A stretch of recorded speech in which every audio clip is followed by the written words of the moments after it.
Okay, so what we're going to do now is we are going to try to find the distance between these 2 points, okay? And they're almost on the same level, so it's a little bit hard to visualize, but it's the same thing that we did when we find the distance between 2 regular points.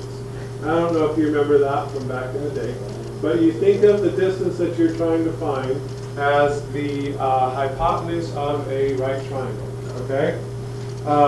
What is the length of this leg right here? 8. And what is the height of this one right here? 1 what? 1 I. Okay? So if I'm going to find the length of that, then I need to use the quadratic, or not the quadratic formula, the Pythagorean theorem, thank you, to do that, okay? Right, so a squared plus b squared equals c squared. So I'm going to go 8 squared plus I squared equals the distance squared. 64. What is that dot to the right? 63 equals b squared. Okay, so 64, and then I squared is minus 1 equals b squared. And then take the square root of that. So the distance is going to be the square root of 63. Okay? And so the way that that works out is that the formula, this is the last thing, and then you can go. Hey, we go back to this? Yeah. Can you explain what the dot that those are connected to all the way to the right? What is that?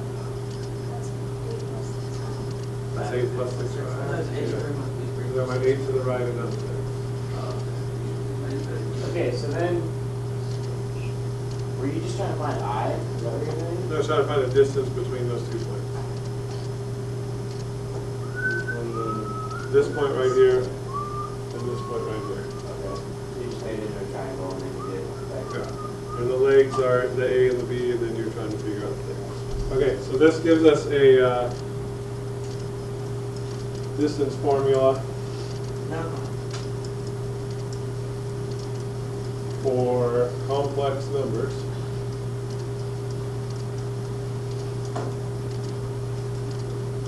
And it is, should look familiar. Why can I use absolute value symbols for that?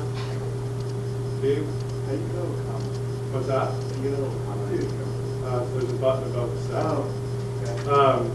Because absolute value means the distance, okay?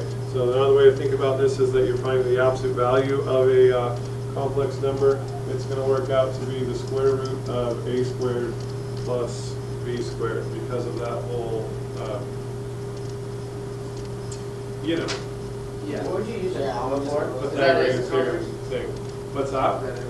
I was going to do one more example. Do you want to? No, let's just get this one. Do you want one more example? Yeah, we do actually. Yeah.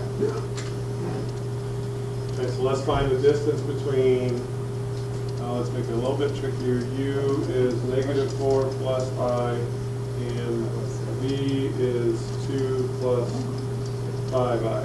So the graph first. No, we can do it without graphing, Why? because we're Oh, smarter because, than. okay, fine, here. Okay, so I need to combine these in such a way to figure out what the legs of the triangle are, right? So if I go from negative 4 to 2, how far did I go? 6. 6, so that's going to be my A. If I go from I to 5I, how far did I go? 4, so that's going to be my B. And just like that.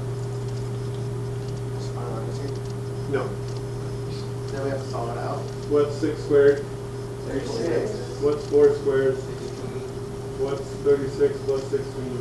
52. Isn't that 14 plus 6? No. You are a funny one. Okay, is there any perfect square number that goes into 52 evenly? that you No. can think of? No. No?